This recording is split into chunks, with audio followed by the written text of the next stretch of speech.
दुःखी मोर. एकदा एक सुंदर मोर पावसाच्या दिवशी नाचत होता. तो स्वतःच्या सुंदर पिसाऱ्याची प्रशंसा करण्यात मग्न होता. त्याच्या उग्र आवाजाने त्याला स्वतःच्या कमतरतेची जाणीव करून दिली. त्याला झालेला सर्व आनंद दुःखामुळे नाहीसा झाला. अचानक त्याला जवळच एक कोकिळ पक्षी गाताना ऐकू आला. कोकिळ पक्षाचा गोड आवाज ऐकून त्याला स्वतःच्या कमतरतेची पुन्हा एकदा जाणीव झाली. आपल्यालाच असा आवाज देवाने का दिला आहे असा तो विचार करू लागला. त्याच क्षणी इंद्रदेव प्रसन्न झाले आणि त्यांनी मोराला विचारले, तू नाराज का आहेस? मोराने त्याच्या उग्र आवाजाबद्दल तक्रार केली आणि त्यामुळे तो कसा दुःखी झाला आहे ते सांगितले.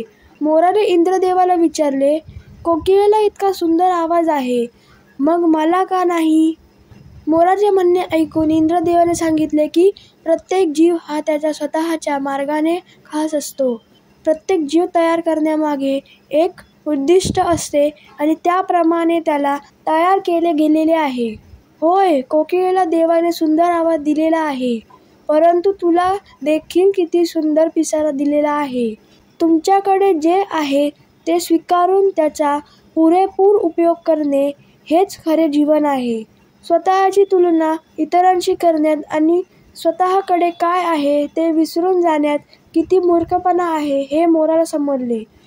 त्या दिवशी त्याला जाणवले की प्रत्येकजण कोणत्या ना कोणत्या प्रकारे अद्वितीय आहे. बोध. स्वतःला स्वीकारणे ही आनंदाची पहिली पायरी आहे. तुमच्याकडे जे नाही त्याबद्दल दुःखी होण्यापेक्षा तुमच्याकडे जे आहे ते सर्वोत्तम करा. तर फ्रेंड्स, तुम्हाला व्हिडिओ आवडला असेल तर या व्हिडिओला लाईक करा, शेअर करा आणि चॅनलला सबस्क्राईब करायला विसरू नका. Thank you friends and bye bye.